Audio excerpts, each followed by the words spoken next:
want to turn the...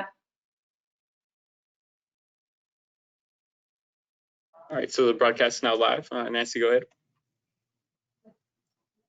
Good morning, everyone. I am Nancy Hughes. I am the Executive Director of the California Urban Forest Council. We have some handouts and information at the end where you can learn more about our organization. Thank you for joining us today for Trees Are Essential, Managing Risk to Promote a Safe and Healthy Urban Forest. There is always great interest in liability and mitigating risk in the urban forest.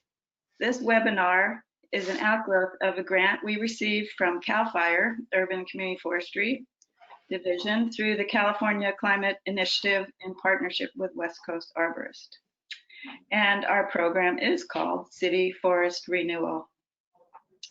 Today, we'll review how urban foresters and city arborists can improve the way they manage the urban forests, specifically through proactive risk management. We'll also be tying together how risk management can lead to better routine maintenance and a healthier urban forest. The benefits of an urban forest cannot be maximized without mitigating the risks associated with trees, and as a result, lowering the costs. It is important to mention that the coronavirus crisis has left all Californians and many within our industry struggling to stay afloat economically. There is not a segment of the urban and community forest industry that has not been impacted. California municipalities have and will continue to cut budgets as the public health emergency continues. Urban forestry and tree maintenance budgets are being slashed for short-term savings. These cuts impact jobs, public safety, and environmental and public health during this time of crisis, when the services, values, and benefits derived from healthy urban nature and tree canopies by all community members are truly essential to well-being. This is a time for more investment, not less. And with that, please welcome Mike Pallett and Tim Carruthers.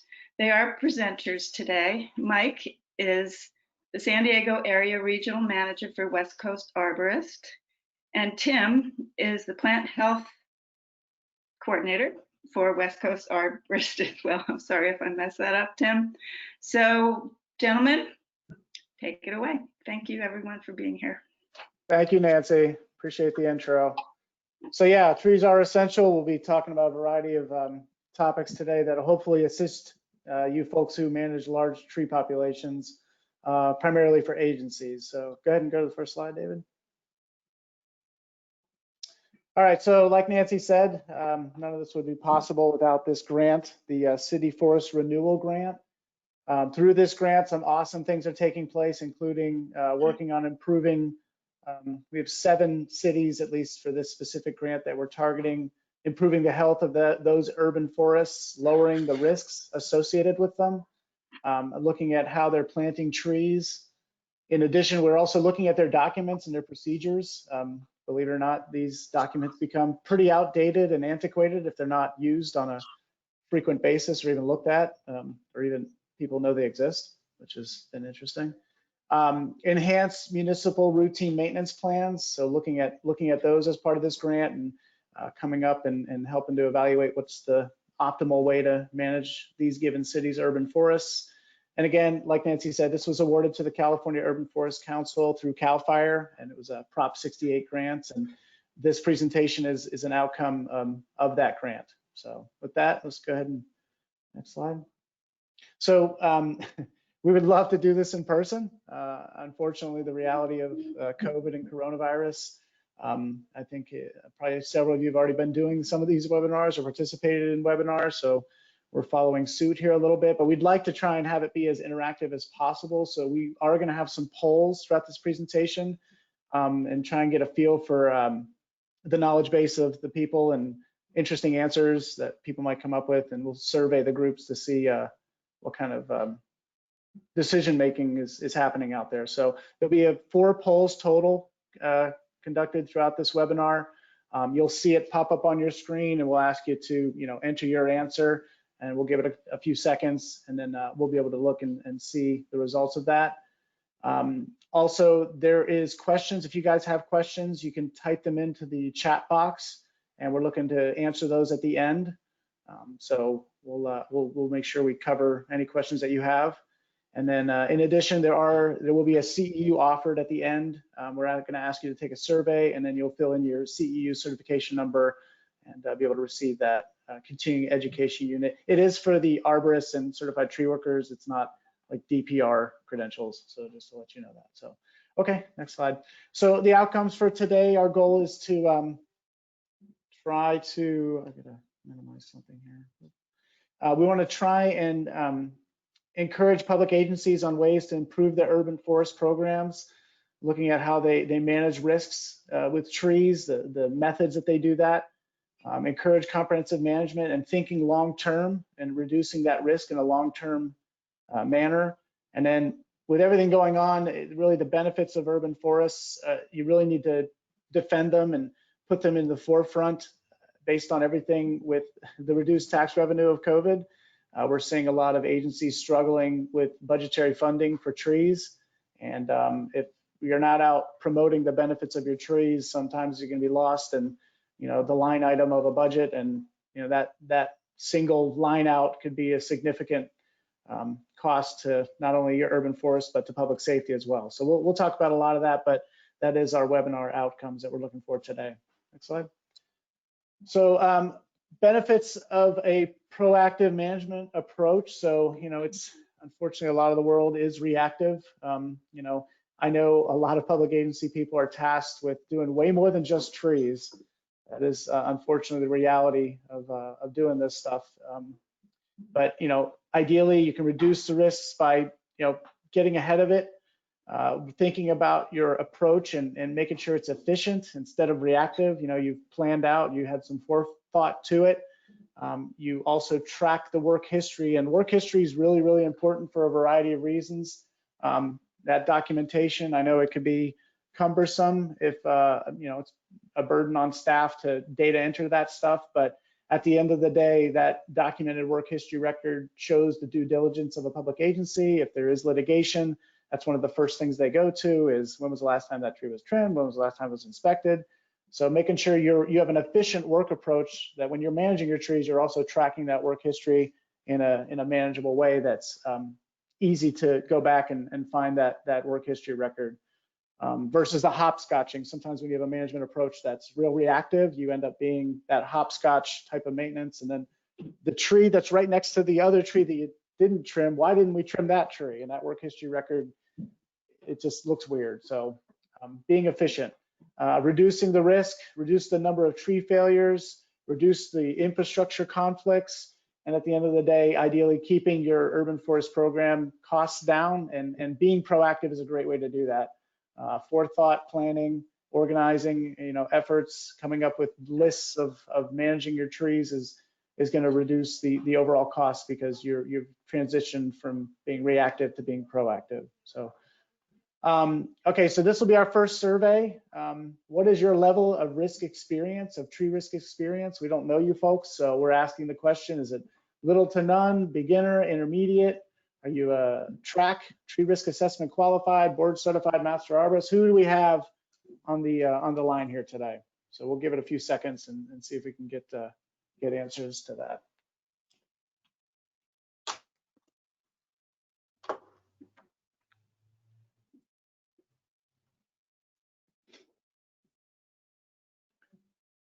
All right. All right, here we go. So it looks like we got some good diversity here. We got a lot of intermediate, the certified arborists, and lots of experts. Majority are arborists and experts, but some beginners and little to none. So that's great. So we're hoping that this presentation is a balance of, for those of you that are expert level and for those of you that maybe don't have too much knowledge on this stuff. So I'm going to go ahead and turn the next part of this presentation over to Tim Carruthers. Like Nancy said, he's our plant health care manager at West Coast Arborists. And Tim, go ahead and take it away. Thanks very much. So you can see my credentials back there. Board certified master arborist for a few years now. Tree risk assessment qualification, pesticide qualified applicator's license. So yeah, let's get into the nitty-gritty of the presentation today. So I'm going to kind of take a general approach over the course of this portion of the program.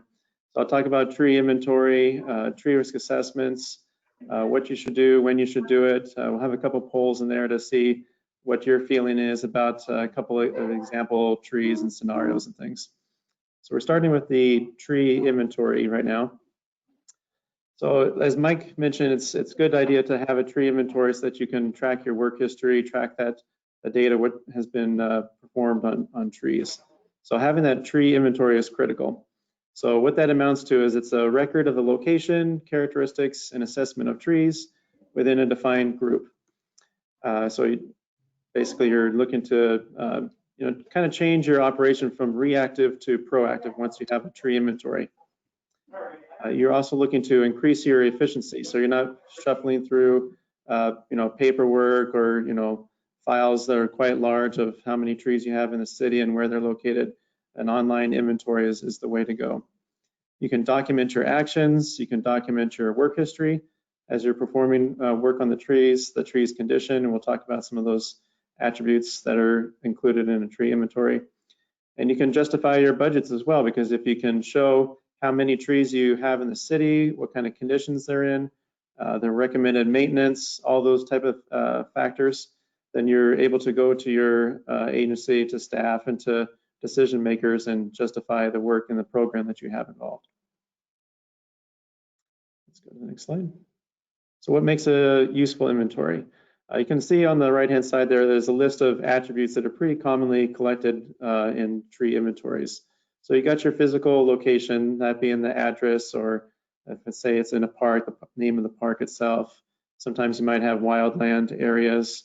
They're just kind of a general name, but somehow or another you have to actually identify the location of the tree itself. So it might be a building, or it might be a facility name, something of that sort. You want to be having a GPS sub-meter accuracy as you're collecting those trees. And as far as the attributes going, you're looking for the correct species on that particular tree, the diameter at breast height or diameter at standard height, which is the 4.5 feet above ground level, the height and condition, along with the recommended maintenance. Those are key attributes as well. And then possibly you want to look into other ones such as infrastructure around the trees. So it might be utilities overhead or water meter boxes, anything that could be impacting the tree's health and condition in the future or affect the maintenance of the tree. You can enter the work history once you've got that inventory as well. The inventory will help you build work lists over time, so you can identify all the certain trees of a certain species in the city and provide a list to a contractor that way. Or you might do it by grid area. So that's a geographical area of all the trees in one geographic location, and issue work that way. So building lists becomes really easy, and issuing that work once you have an inventory. And then dividing into districts. So the importance of an up-to-date inventory, this is critical as well. So the better the data, the better the decision-making ability for you. Once you have that inventory collected, it's basically a snapshot in time of what that data collector saw at that moment. Obviously, trees grow over time and we maintain them, things happen to them.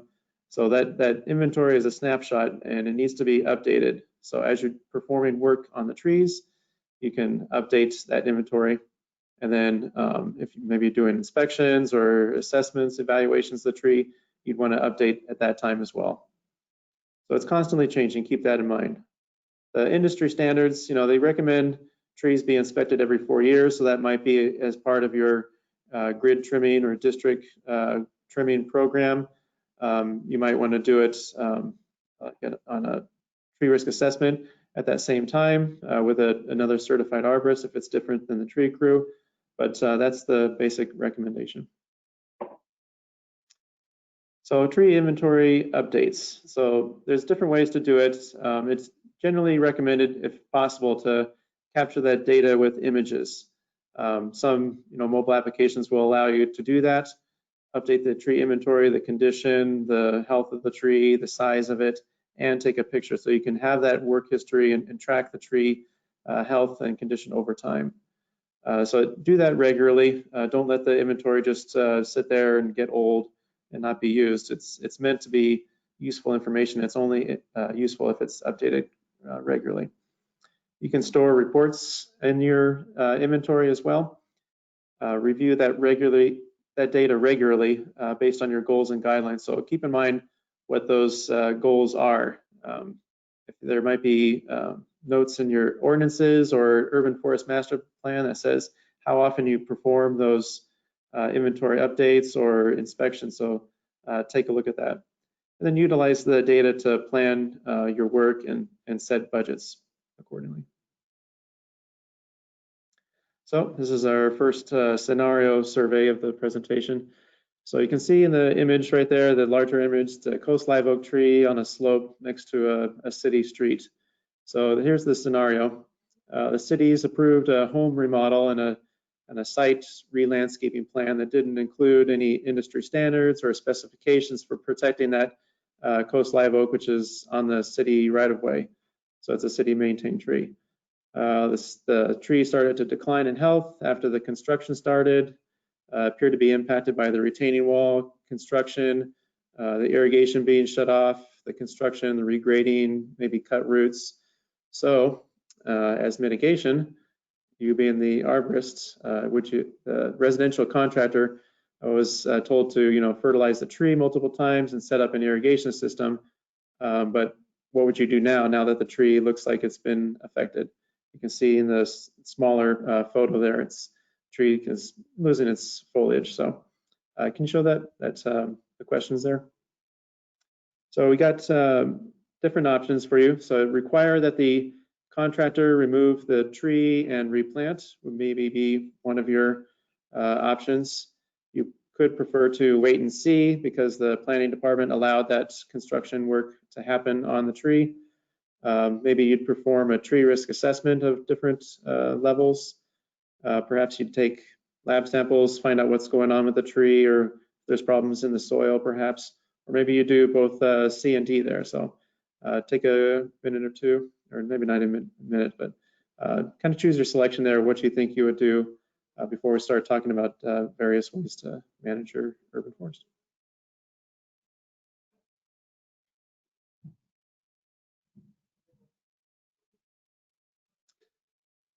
So far, it looks like we've got require the contractor, got a little bit there, perform a tree risk assessment, okay. C and D, okay. Now, these are all great answers, and there's, sometimes there's not any one particular answer that's has to be done, right? Every city is going to have different ways to manage their trees based on the situation. Wait and see might be one as well. Let's show the next picture. I'll be talking about, tree risk assessments and ways to, reduce risk. This is actually the tree a few years after that original photo was taken. It actually did come back. I don't know all the history of what else was done on the tree other than the fertilization and, just watching the tree. So it did come back. So yeah, keep these kind of things in mind, that we don't want to maybe necessarily condemn a tree right away. Let's take some time to think about the tree, what happened to it, investigate it a little bit, perform a risk assessment, or take some samples. There's way to look at what's going on in the tree and try to help it. So let's go to the next slide. So let's talk about tree risk. So as you can see in the kind of the background image there, you've got a leaning sycamore tree. On the opposite side of this tree, there's a tree with lots of dead branches with some power lines running in between, city street, parked cars under the tree. So let's discuss risk, and we can talk about hazards briefly and the difference. So tree risk is the combination of the likelihood of a conflict or tree failure occurring and affecting a target and the severity of the associated consequences. So how's that different from tree hazards? Let's look at the next slide. So what is a hazard? And how is a hazard different from risk? So hazard would refer to a situation or a condition in a tree that is likely to lead to loss, personal injury, property damage, disruption of activities, and likely source of harm. So if you see in the images on the right-hand side there, you can see the Chinese elm branch was pruned, and then the one right above it was not pruned, still pretty heavy. And then with that weight difference, right, one branch was removed and one was kept, you can see a split starting to form in that branch that was retained. In the bottom picture there, you can see the sulfur fungus growing on a eucalyptus in a median, right? So these would be the hazard, right? A hazard is a tree part identified as a likely source of harm. Okay, that's before you start talking about risk and the consequences and the targets around the trees. So what are the risk factors? So the targets, you're looking at targets, the protection available over the targets perhaps. You might have a structure over benches that would prevent a branch from actually reaching people that are having a picnic perhaps. The target zone, what's the occupancy rate around those people under the trees or around them. Take a look at the site. Perhaps there have been previous failures. There might be soil conditions, weakness to consider, weather conditions that are pretty common in the area. Perhaps you have strong winds like the Santa Anas in the fall. Tree health and vigor, that's one thing to consider. If it's already had pest infestation and the tree is struggling, or it's had previous failures, or maybe even the species is known to fail, right? There might be load factors to consider. So the wind exposure, maybe a tree grew around a whole bunch of other trees and then those ones were removed and it's standing by itself. So now it's exposed to winds that it previously was buffeted from by the other trees around it. Defects are also obviously a big risk factor as well. So decay, lean, girdling roots, included bark, we all know about those common defects. Cut roots from infrastructure damage, those would all be examples. So here's an example of a failure in a city park. You can see it's a pretty large eucalyptus tree and a branch that came down. So let's kind of take a look and see what happened and maybe think about what ways we can maybe prevent those type of failures from happening in the future. So the arrows are pointing to a spot on the tree where a failure occurred in the past. You see it was a pretty large limb. So any of these type of wounds are an entry point for fungi to get in and start decaying the wood, right? And then you can also see in this image photos, or this photo at the point of failure in the tree where there's large pruning wounds. So those quite large. Those are entry points for fungi to get in. And you can see at this failure point where the fungi was actually decomposing that wood and decaying that wood. That's where that branch failure occurred. So looking at those type of things, once the failure happens, you can learn from it and now apply it to other situations as well. On the top right-hand photo there, you can see where a failure occurred in a Aleppo pine, and it was included bark in that situation. That branch failed, and then there's still an included bark and branch up above that same point as well. So I happened to see this particular tree and identified it as, you know, a high risk because once it already had a failure, plus that same condition is still present in that tree. The lower photo is actually that same tree, and it failed at that point where that risk was that risk factor was identified.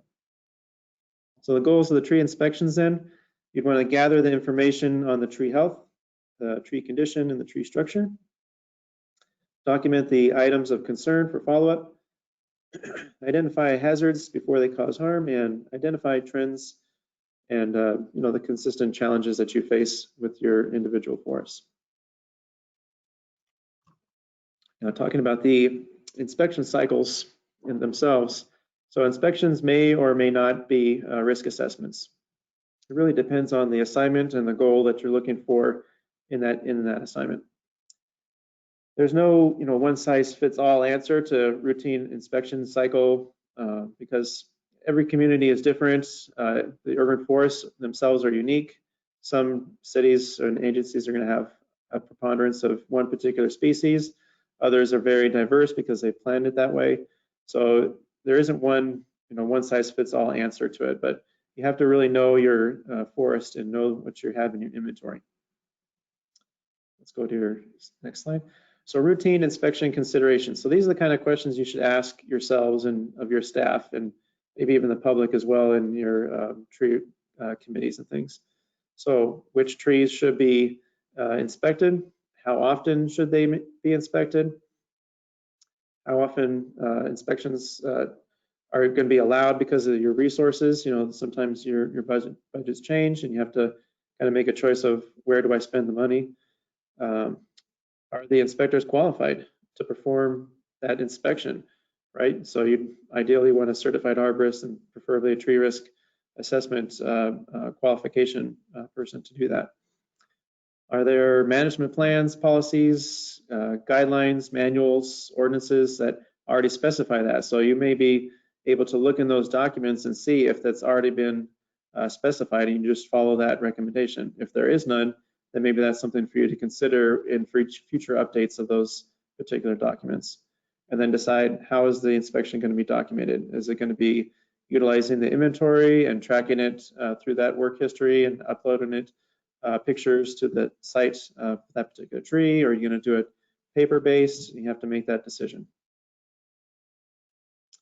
So the items that you'll be looking for should include, but are not limited to, you know, lean and root problems, if you can, codominant or multiple trunks, especially when you've got included bark, trunk cavities, cankers, mushrooms, decay, if you happen to know that it's on the tree, weakly attached limbs, looking for hanging broken branches, dead branches, and pests and other diseases if possible.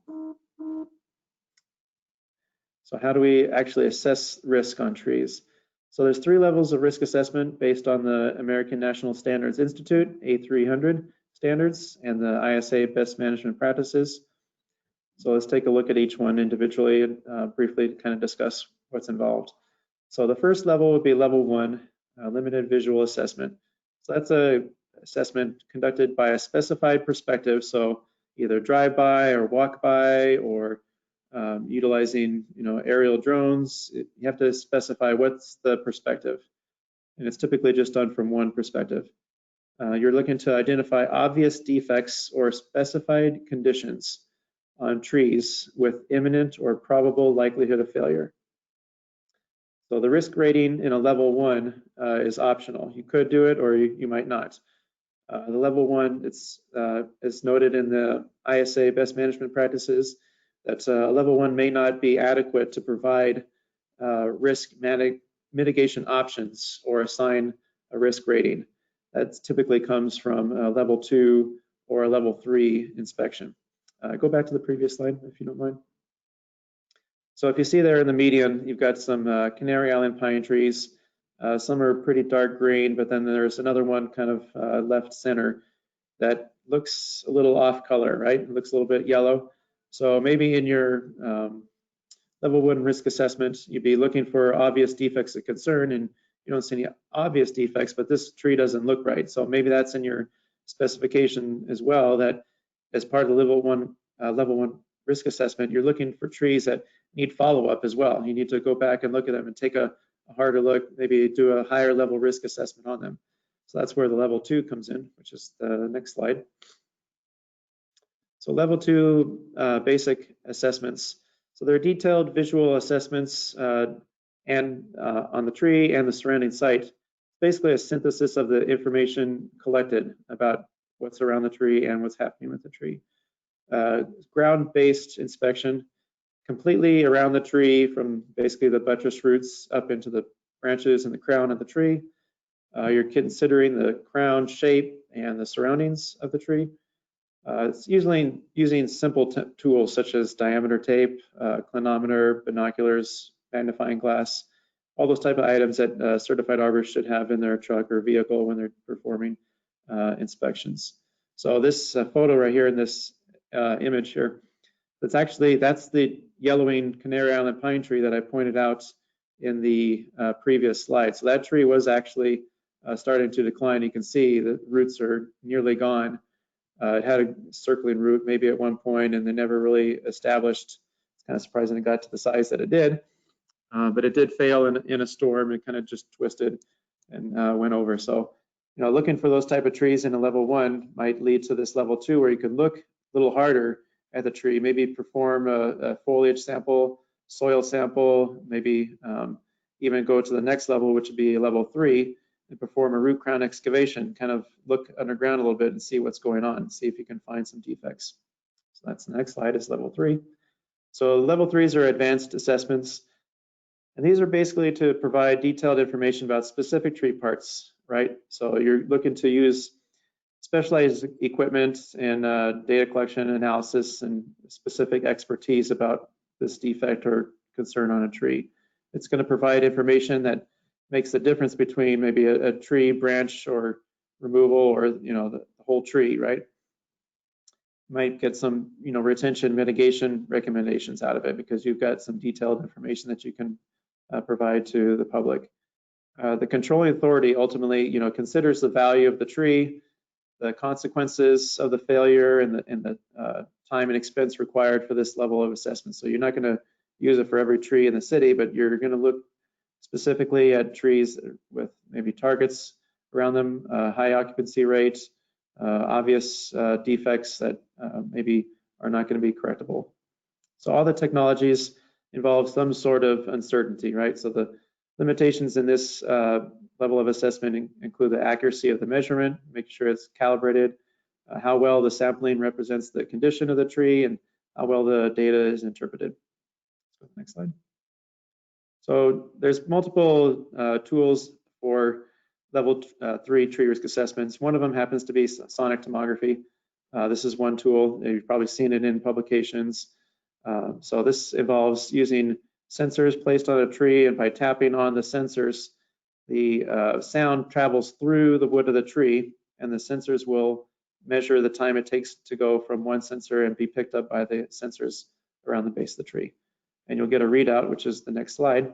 So this is a sonic tomogram. So the green areas indicate sound wood. So the concept is that sound travels faster through solid surfaces than it does through, say, like on a tree, you've got where decay or a cavity, a void of some sort, the sound travels slower through that portion. By looking at that tomogram, you can see where the sound traveled faster. You can maybe start to get an idea of what's going on inside the tree. And then, you could use another type of technology to back it up, say like a resistograph, resistance drilling, and see if it confirms the sonic tomogram as well. Go to the next slide. So now we've kind of briefly covered the levels of risk assessment and talked about inventory. Now let's put this into practical terms in this next survey. So in this instance, you've got the city authorized level 1 tree risk assessment to update the recommended maintenance of trees in the inventory. This particular oak tree has, the condition has not changed since its last inspections 2 years ago. There's an ordinance that says rocks are not to be installed at the base of the city tree, but you can see in the image that there are some rocks there. So knowing what the ordinance says and what the condition of the tree is the last time it was inspected, what would you do? So you got to perform a level 2 risk assessment and request that the homeowner remove the removal of the rock around the base of the tree. You could crown, clean, and recommend maintenance to routine trim. So that would involve taking out all the dead wood, and then you'd have a better looking tree. You could do nothing, I suppose. The dead branches make a good wildlife habitat for squirrels or birds and things. Perform level 3 risk assessment, maybe use those technologies that we've talked about and see what's going on with the tree. Or maybe you do A and B. You'd actually perform a level 2 risk assessment and prune the tree so that you've mitigated that risk of the dead branches falling on that house. So take a few seconds there, think about which one you'd want, and vote for what you think you would do.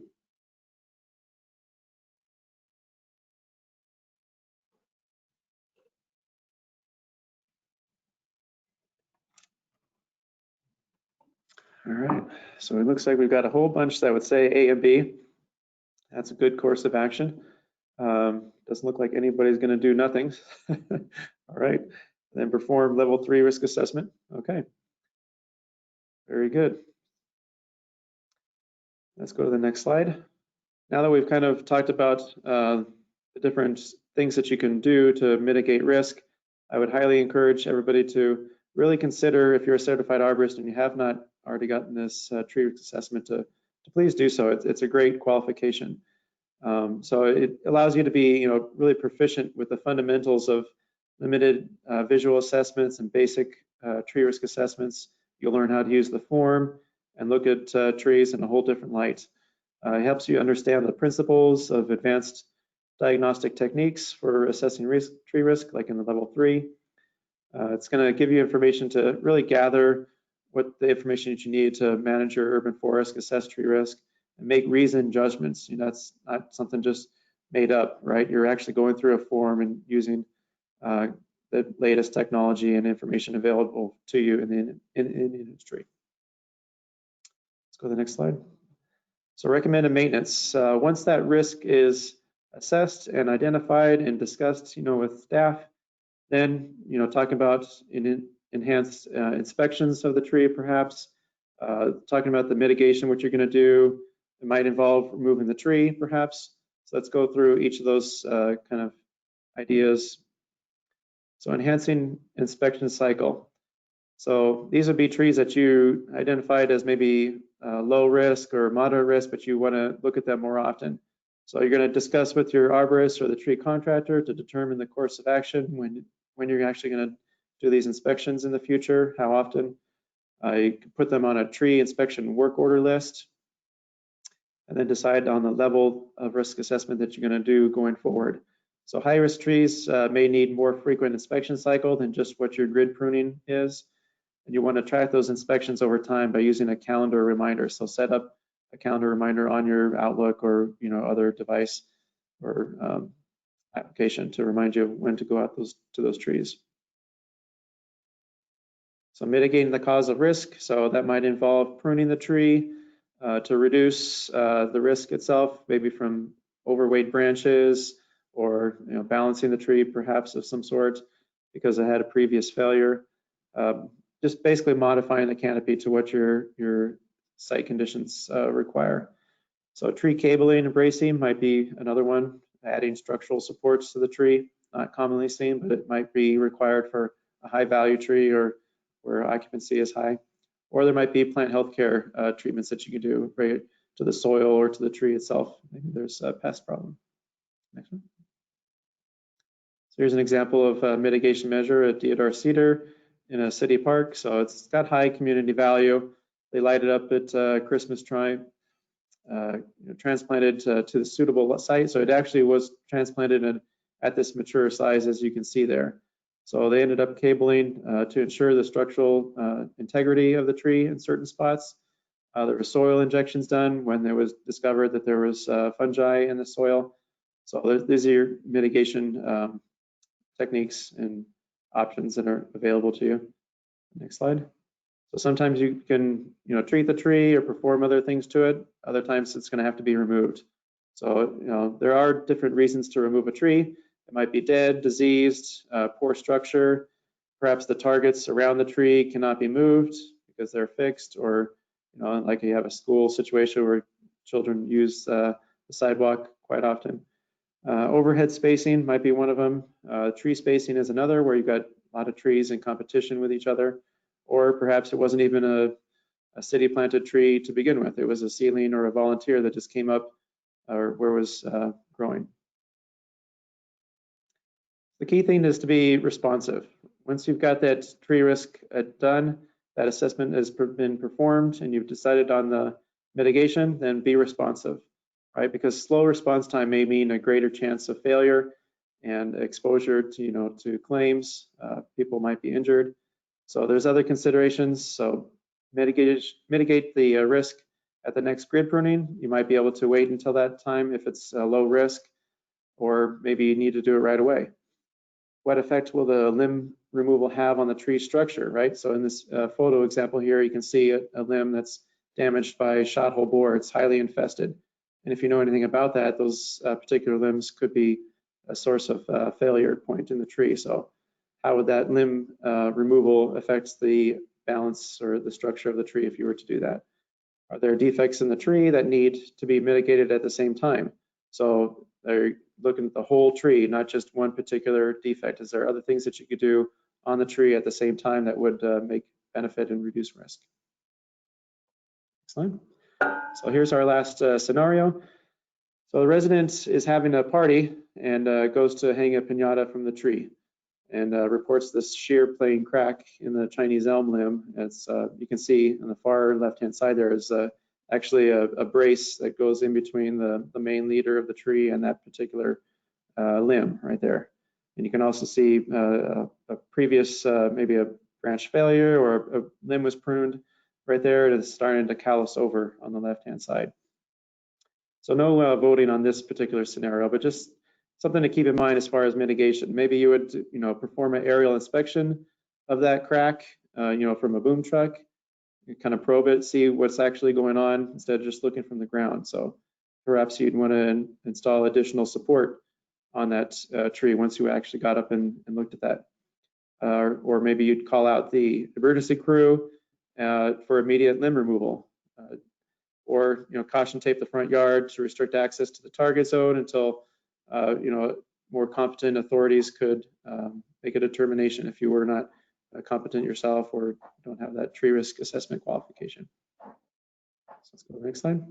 So next section, now that we've talked about tree risk itself, the different factors, how it relates to your urban forests, once you've got a inventory, tracking that work history, performing those assessments. Now Mike's going to talk about actually managing that urban forest with that whole population of trees. So, Mike, right. Thanks, Tim. Appreciate that.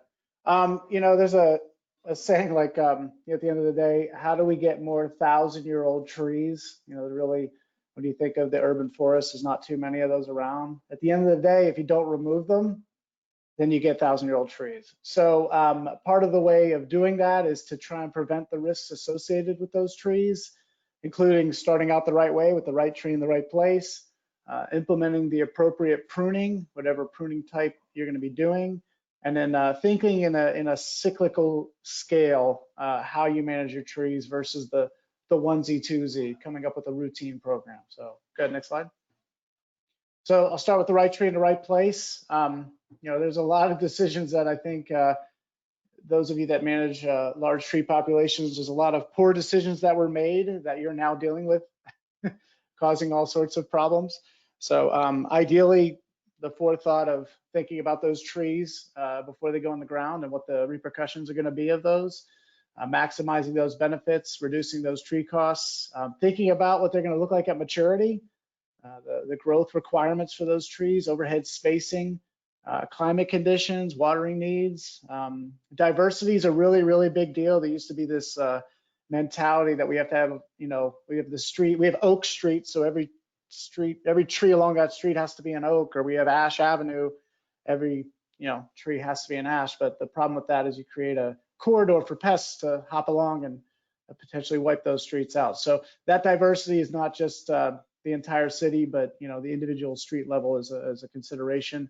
And then even underground considerations, trees in the urban landscape are competing underground as well with all those utilities. Utilities want to gain access to those, to that stuff. They're going to end up having to cut through some root systems to get there. So challenging environment for sure, but there is a process to get down to that right tree in the right place. So next slide. So let's talk about pruning methods as one of the ways to be preventing risk. Structural pruning is super, super important. I'm going to touch on that on the next slide. But the importance of that early onset cuts that are made and the repercussions of that will last that tree's lifetime. So I'll cover that here in a minute. But crown cleaning is an important pruning type. I have people who say, oh, you should never prune a pine tree in the middle of summer. Now, you can make an argument for that. And the reality is, if you're doing crown cleaning, you're really not doing much to the tree. You're taking care of most of the dead wood, the disease, the detached broken branches. You're really not focused on live tissue at all. And you're essentially making the tree safe. So if you are going to, prune pine trees in the middle of summer, this would be the pruning method you would implement. Crown thinning, this is a common, That's when people think prune the tree. This is most commonly what the mental visual is this crown thinning. And the issue with this is some people's perceptions of how much should be taken out.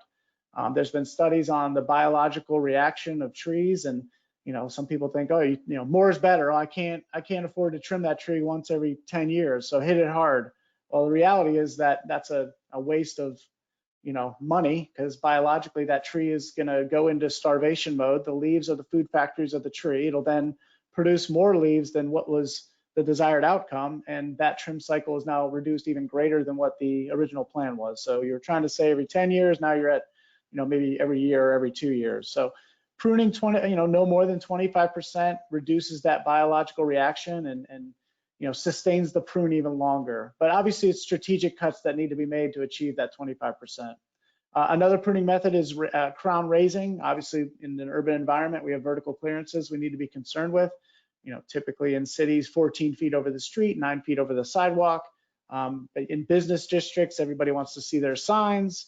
So there's sometimes young trees take a little bit to establish to get that, lowest permanent scaffold branch to be above the sign. And sometimes that's a patience discussion with the business owner. But if you can do that, and then you can have a nice shaded business district with good trees there, that's a fantastic result from crown raising.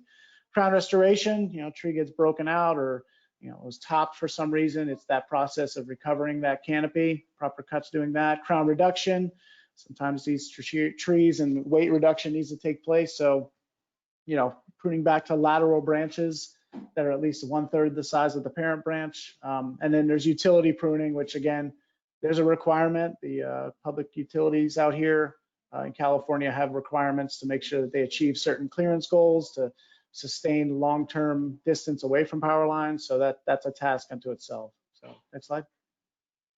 So like I mentioned earlier, the structural pruning, it's interesting. There's some theories, just, we'll let the landscaper, the inexperienced landscaper, let them take care of the young trees. And my opinion is that, it's like asking a mechanic to do dental work. It's not, they're both skill. I'm not going to knock landscapes not having skills, but at the end of the day, that skills, being not so focused on just trees is the difference between arborists and landscapers. So the training that takes place to help identify that, where that strong central leader is, looking at that branch distribution.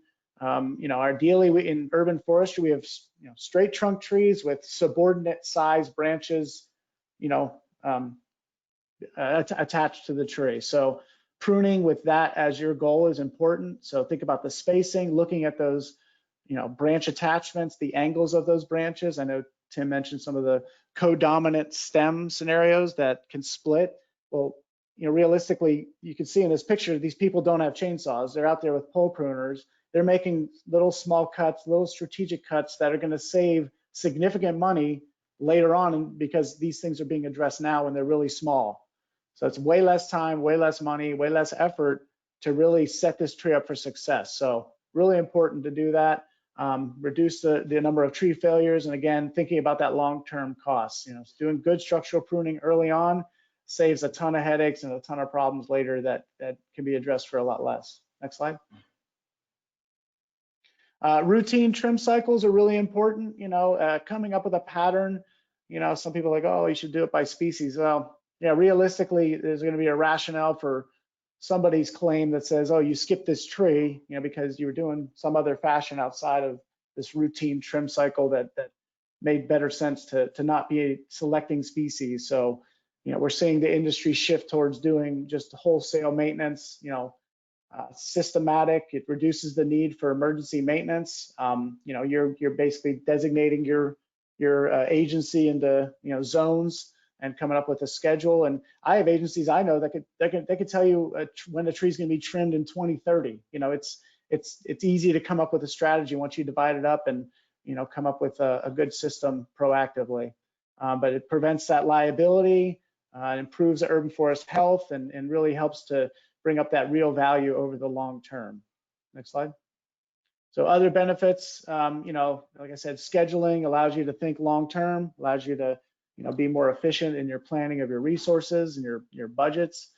Improve public relations. You have residents. The squeaky wheel gets the grease. Well, when you have a proactive, routine maintenance cycle, you're able to service everybody, including equitable service. Every citizen, gets it, whether it's requested or not.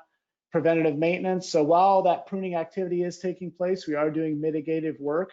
We're seeing structural issues that need to be addressed. Those are being pruned or reduced or whatever the case may be. We're also identifying potential hazard trees that might not otherwise be detected. The routine cycle is 4 years is what the industry's stating. And so that includes inspection or trimming. So in this case, you're getting that done. Improved health, grid pruning, again, you're removing some of the problem branches. That dead wood can transfer decay into healthy tissue, and those trees can then, go into further decline. So if that branch is pruned out, that dead branch, now you maybe have stopped that, allowed the tree to be better defendable or better defend itself.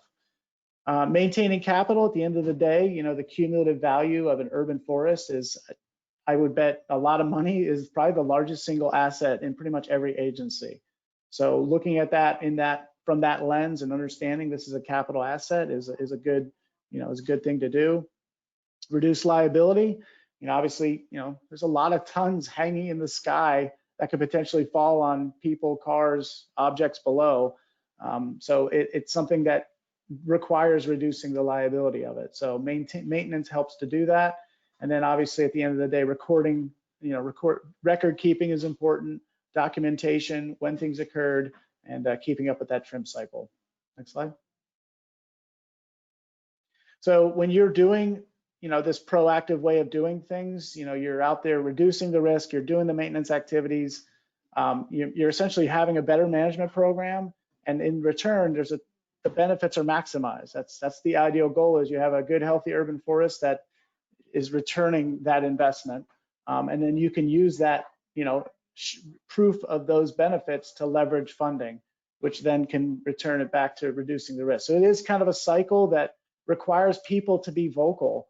It requires you, people who are the stewards, the managers of these programs, to make people aware of what you're doing and the successes, and really illustrate when maybe a storm comes through and you only had a couple branches fall out of trees. That's a result of proactive maintenance versus, hey, 5 years ago, we had tons of trees falling down. And I know agencies that have implemented changes and seen that success. And it's something that, you got to tout and brag about. So balancing urban forest health. So consistent management comes from usable guiding documents. And, one of the things I see is, you have these awesome tree managers, these agencies have these awesome staff that, good for them, but they retire. And at the end of the day, their institutional knowledge goes with them. And sometimes these programs take significant hits because that was the person, that individual who now retired was the leader of the band. And unfortunately, when he left or she left, the whole program went into a shambles. So it's really, really important. We're learning to have these documents in print, approved, vetted, but everything from inspections, how you go about removing trees, how you go about planting trees, your policies, your procedures, and not just your departments, but multiple departments should be aware that these documents exist, including planning, which we're learning more and more. There's a big value in having planning be on board with what you're doing in your maintenance activities. But everything from your ordinance, your ordinance, your urban forest management plan, street tree plan, street maintenance manual, these are all documents that should be guiding what you guys do and how you're managing your trees, and be a reference for not only you, but like I mentioned, those other departments, and including police. Nowadays, trees are an asset, and vandalism occurs to a city tree. You call the police, sometimes, you're going to get almost laughable results of it. But if you have it documented in your ordinance that, their trees are protected, and, it could, ideally have a better enforcement when it comes to vandalism to the urban forest. Next slide. So California JPIA, it's the Joint Powers Insurance Authority. They're actually an organization that insures about 100 cities in California. They saw a problem. They deal with claims. They deal with agency claims, and they saw the reality that there's a ton of claims that come from trees.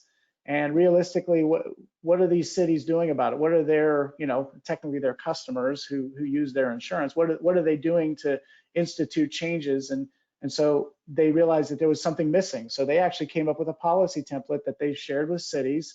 And it's basically an effort to try and reduce the risk and liability, but also considers maximizing the benefits. Obviously, if you want to reduce all the risk and liability of trees, cut them all down. That's really at the end of the day, that's the easiest answer to possibly come up with.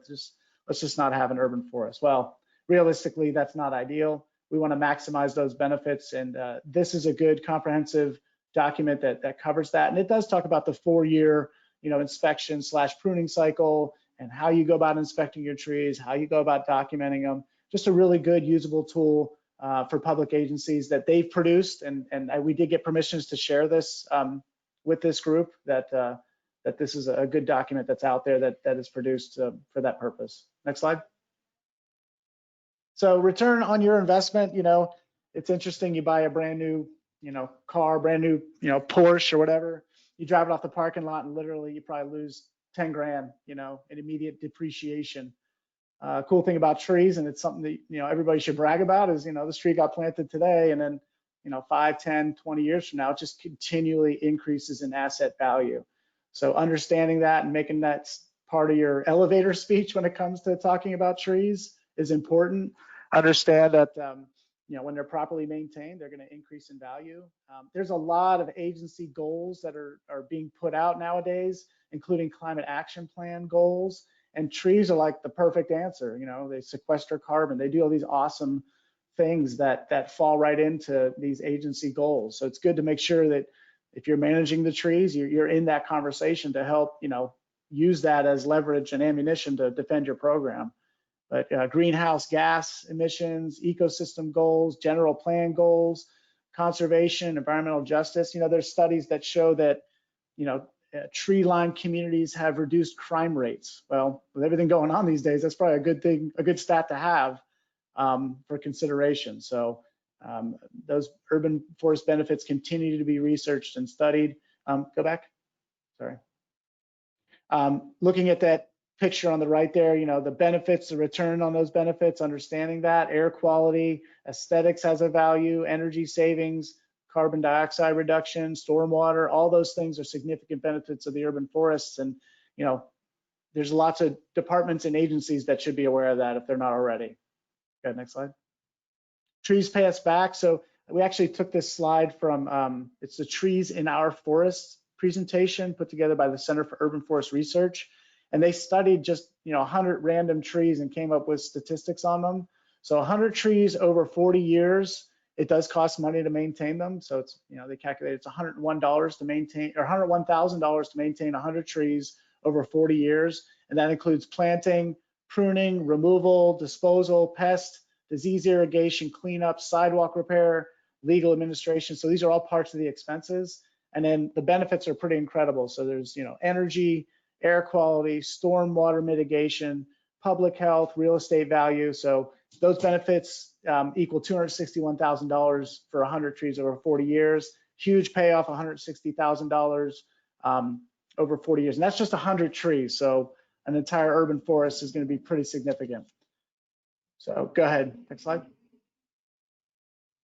Okay, so measuring tree value is important, and it's good to have knowledge of how this is done. There's the cost approach, income approach, sales comparison approach, replacement value, if you were to replace that tree with the exact same tree, how much would it cost? And then property value, what's the cost of that tree? What's the cost of that home with a tree versus what's the cost without a tree? Next slide.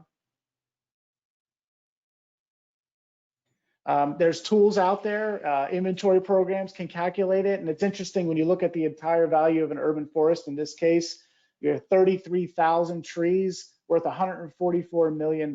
Again, any city, any public agency taking that value of the urban forest and calculating it against any other asset, I bet the urban forest wins.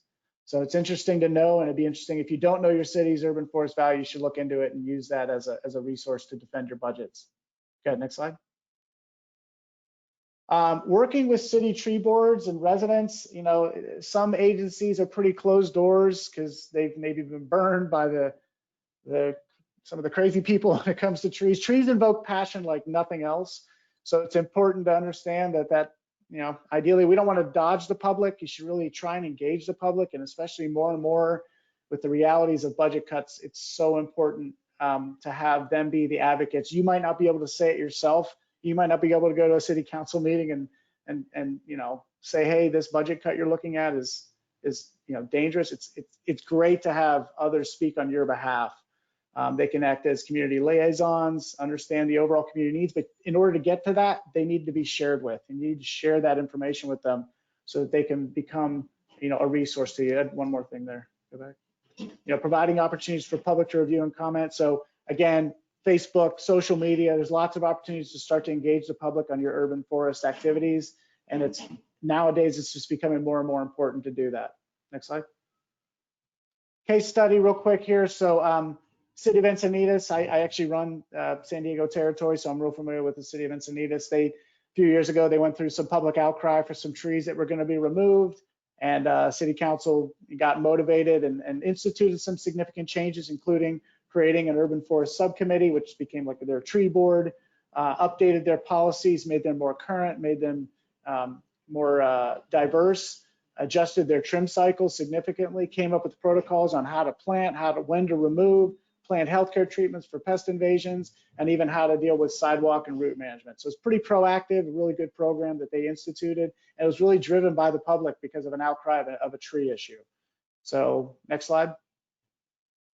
Not to scare everybody, but this is a story that goes to the complete opposite. So we don't have a date on this, but this is probably about 8 years ago, maybe 9 years ago. There was a case where an attorney actually got hit by a palm tree during a 50-mile-an-hour wind condition. The tree just failed, landed on the guy, filed a suit. This is all public documents. This is all in the media and everything, so I'm not sharing something that's secret here. But they filed a suit against the city, and it made it all the way to a jury trial. And at the end of the day, the city had publicly announced that they weren't able to fund it was a palm tree contract at the time. And they used that as leverage. The attorneys used that as leverage, saying, hey, here's you saying you're not going to do your due diligence. And at the end of the day, the jury awarded this guy $7.6 million. So pretty significant. Obviously, when these budget cuts do occur, this is the kind of vulnerability that's out there. So it is something that is worthy of sharing. Next slide. So survey time here. We're trying to get a feel for what we learned today. We kind of had a lot to say here. So based on what you just learned, what are you going to do about it? Are you going to do anything? I will work towards helping create a tree board to assist. I will continue to monitor trees and advocate for them. I will present this info to my boss and see what he can do, or I doubt anything will change. So I'd be curious what this audience thinks and if they're actually going to take action with what they just learned.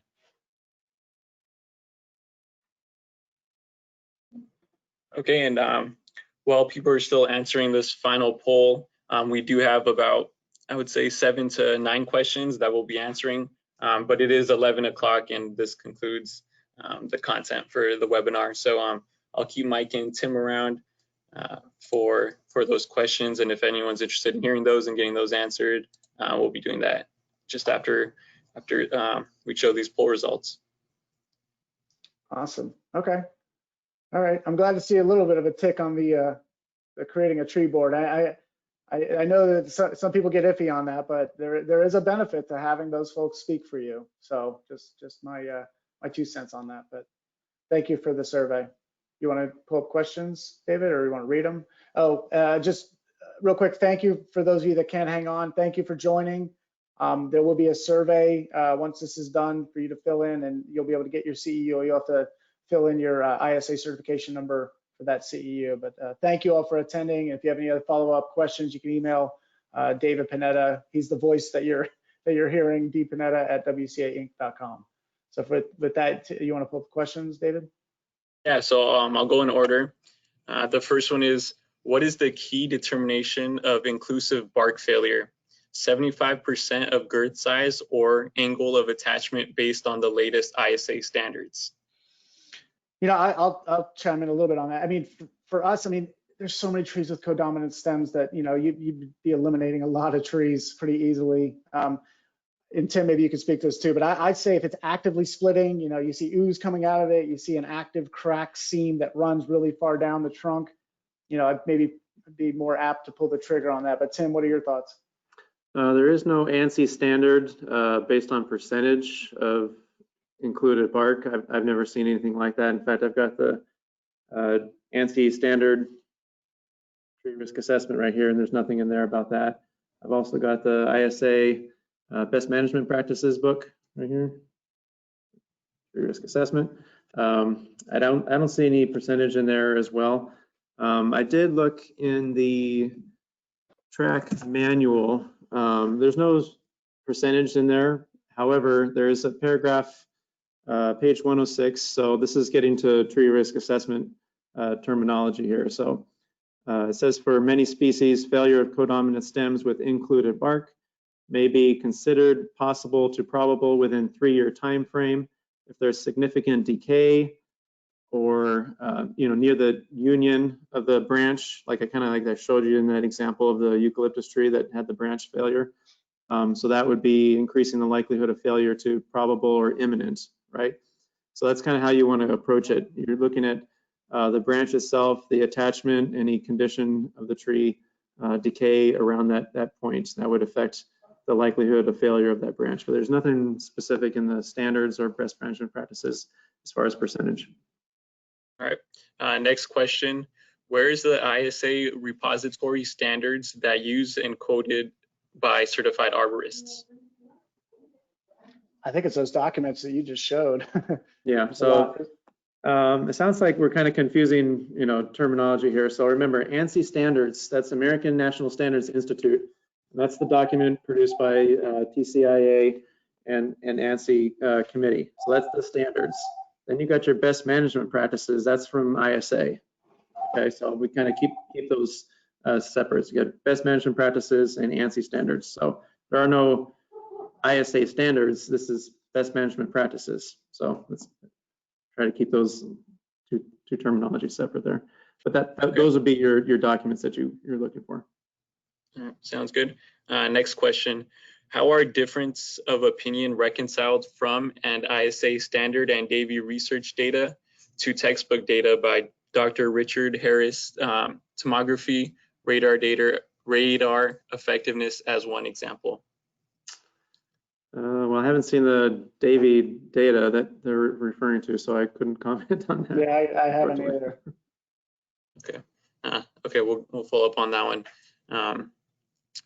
The next question is, can fire risk assessment be tied into tree risk assessment somehow? We often face the issue of a dead tree equaling fire risk and are asked to take it out. I mean, I know fuel ladder is a really big deal. Obviously, if you have some lower vegetation that could then escalate to get to the upper canopy, that could definitely lend itself to, a higher fire risk. But I mean, decayed trees tend to be a little bit more fire accepting. So I don't know that there's a specific study that determines that as part of the risk. Tim, have you ever done anything like that? We did one recent burn area, and they were looking to get recommendations on whether the tree was going to return to health. It was just in a natural environment. So those type of projects do come up from time to time, and it really probably starts at a level 1 of just assessing what's actually burned and in relation to targets. Okay. Next question. How important is the knowledge of ecological elements of a particular tree when establishing tree pruning cycles / standards? Ecological elements? I'm not sure if I understand the question. Can you repeat it? Do you consider ecological elements when setting up a trim cycle or a grid, routine grid program for a city? I mean, for urban forests, I mean, the ecology of the urban forest it can be pretty diverse. Obviously, habitat, riparian habitat versus not. I mean, we follow the Tree Care for Birds program for protecting wildlife during, during tree maintenance activities. So I'm not sure if that answers the question or not, but yeah, there's definitely considerations of where we are, time of year, habitat we're in, and the diversity of things around the tree as part of that consideration. If we're trying to keep something shaded, maybe we prune differently. Not sure if that answers the question or not. This one also kind of ties into that. How does tree risk assessment balance with habitat benefits, especially along urban streams where riparian trees have protections? Can pruning slash removal practices be modified to leave snags or downed wood in place in a way that reduces risk? Yeah, definitely. I've seen it's really an agency call. There is some level of risk by leaving standing dead trees, but if they can mitigate or reduce the targets around them, then absolutely. I know we try and encourage that, but ultimately it's the agency's call to leave those trees in place. And yeah, if a tree's on its way to decline, there are some pruning methods that might help to encourage that snag, if you will. But that's, again, an agency's decision. Tim, you have any thoughts on that? I was going to kind of echo those same sentiments. The standards in the application of tree risk assessment doesn't really differ just because you're in a wildlife environment. I mean, you're still going to look at targets. If you're going to have a trail nearby, you're still going to go run through the same process. But maybe your mitigation is going to change based on the circumstances. That's how I would approach it. Okay. This next question is asking where the 4-year cycle standard can be found, and if there is any supporting data that recommends that as kind of the best approach. Yeah, I mean, it's the Joint Powers Insurance Authority. I believe, I'm not exactly sure where they got that from, but I think it's just based on the amount of exposure to risk that they've seen and some studies and analysis as to what's best. So whether inspected or trimmed, I think was what the language says. So either inspecting it or trimming it every 4 years is what the minimum is. Tim, you want to add anything to that? It could have come from a best management practices, but I don't have that handy, so I couldn't answer it. We'd have to do some research. Okay, follow up there. The next question is, will you be sharing the presentation slides? So I can answer that one. Yes. This recording will also be posted and shared for follow-up review, and if you would like it to share with anyone who couldn't attend. This next question is, what treatments are you using for shot hole bore? I'll let Tim take that one. Yeah, so there's multiple treatments available. So if the tree is already infested with the insect and you're seeing effects in the tree, trunk injection would be the way to go. You're looking at the level of infestation on the tree. So there's a matrix that tells you, based on the infestation rate, what you're going to do on that tree, right? And the value of the tree itself. So whether it's a low value tree or a high value tree. So that you run through this matrix. It's available online. I think the University Cooperative Extension Service of Orange County has published it. You can find it there. That's just one matrix you can run through, and it'll determine what you should perform on that tree. Now, it could be trunk injection of imimectin benzoate. This is an insecticide. It's systemically going through the tree to target the pest. There's also propozole. It's a propiconazole product, and that's a fungicide. So it's a two-part process you're putting into the tree, or two-chemical process, so insecticide and fungicide at the same time. So that's if a tree is already infested. Now, if a tree is not infested yet, but you see other trees around it, and if this particular species is a host of the pest, then you maybe want to do a bifenthrin trunk spray. You're actually applying the insecticide on the trunk of the tree. So if the tree or the insect flies from tree to tree, comes in contact with the insecticide, you'll be able to get it that way. Soil injections have been used in the past as well of imidacloprid. So the tree takes up the insecticide through the roots systemically. It obviously takes much longer for the pesticide to work its way into the tree that way than it does through trunk injection. But if it's not infested yet, maybe that's a way to go about it. There's continuing research going on in wildland areas and parks and things like that. So as new information becomes available, they have webinars and seminars and talk about that. So always be on the lookout for those. Okay. Cool. Next question, Mike. Do you have a link to the JPI document? So we could share that in a follow-up email with the hyperlink, so you could access and download it. See what it recommends. Yep. So that was a couple questions here. And then this one is probably in reference to that San Diego slide, Mike. The palm tree, for the palm tree failure, what was the cause? So it was a queen palm tree, and so basically the resident had redone, it was a Parkway queen palm tree. The resident had redone their landscape, shut off the irrigation for a while. And so there was some dieback and root recession. Tree failed, probably majority due to that factor, but the residents settled out, and it was a tree in the public right of way. So the next big pocket was the city, and obviously it was a pretty big pocket. So, but at the end of the day, it was, combination of, being heavy, they hadn't trimmed it in a while, and in my opinion, this root recession activity from this landscape renovation that took place in the right of way. All right. And then this next question might be more for Tim. Which tools / devices for a level 3 assessment do you consider essential? We personally use the sonic tomography, the Arbortom device, and we also use the resistograph, which is a resistance drilling device. We've done root crown excavations as well, so that involves, blowing the dirt away from the roots to kind of see what's going on around the root crown. So those would be the three that we've used. Right, with an air spade, is that air spade, correct? Yeah. Air spade. All right. And this final question comes from Argentina. What do you think about a sampling inventory to evaluate risk instead of doing 100% inventory? So a sampling approach. In my opinion, it would be a good start. You could certainly maybe target an area you think is going to have a high percentage of risk, and then once you get that percentage, use that as leverage to continue on with that.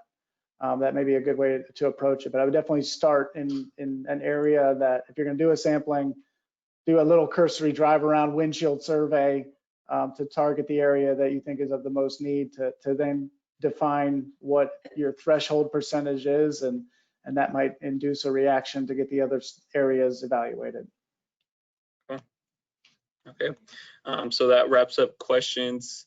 I want to thank everyone for joining the webinar. And again, feel free to follow with myself at dpineda@wcinc.com for any questions. And then please stay in tune with the California Urban Forest Council, because they'll be putting out some more good resources on why trees are essential. So stay tuned for that. And thank you all for joining.